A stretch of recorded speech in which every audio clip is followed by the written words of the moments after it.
As transparency and leadership problems mount at the Maryland State Department of Education, the state school board must soon vote on who they want as a leader. As Project Baltimore's Chris Papps explains, that vote could be days away, but public officials like Governor Wes Moore have yet to publicly weigh in. On Tuesday, August 22nd, the Maryland State Board of Education is set to meet to discuss who will lead the Maryland State Department of Education for the next 4 years. Current Superintendent Mohammed Choudhury's contract expires in June. If Choudhury gets a new contract, that must be finalized by the end of September, meaning this body must soon decide if he stays or is replaced. We did not. State leaders, including Governor Wes Moore, have yet to publicly weigh in on the issue, though earlier this year, the governor did voice concerns. The fact that there is not the level of coordination between the Department of Education and the governor's office is something that needs to be fixed. It's something that needs to be addressed. Over the past 6 months, the superintendent has found himself mired in controversy, which began in February, when Project Baltimore analyzed 2022 state testing data and found 23 Baltimore City schools where 0 students tested scored proficient in math. Following that report, MSDE changed how it reports test results to the public, making less information available to parents and taxpayers about how public schools are performing. Mr. Choudhury. In April, when we first tried to speak with the superintendent about that decision, he locked himself behind a door. Go to the website. When the state testing data was changed, the public and many state officials were not informed, including Governor Wes Moore.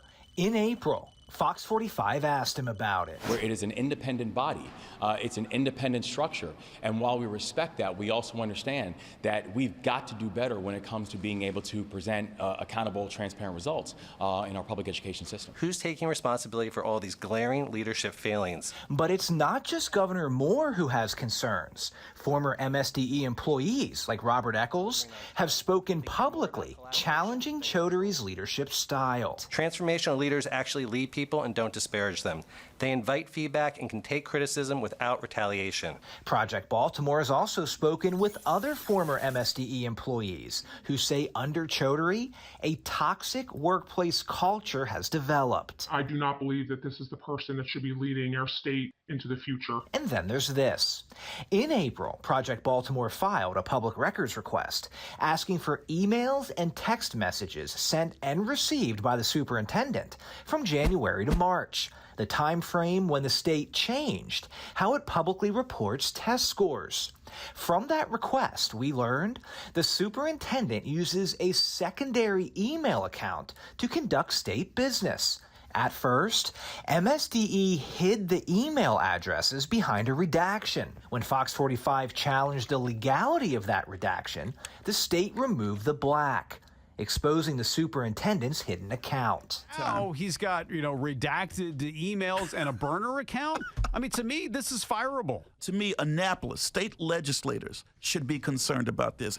But that's not all. We also learned from our records request of 98 text messages deleted from the superintendent's phone, a possible violation of state laws. If someone willfully deletes a public record, it's a crime, and they can go to jail for up to 3 years.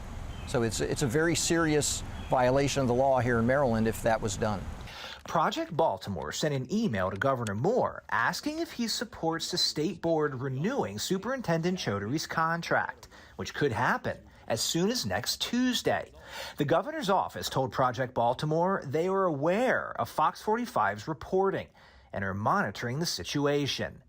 Though at this time, the governor's office has no comment. The State Board of Education on Monday sent Fox 45 a lengthy email concerning how it's responding to the 98 text messages on the state superintendent's phone that were deleted.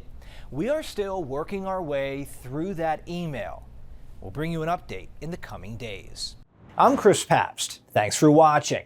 Here's another story to watch. Also, if you have a story idea, please send us a message.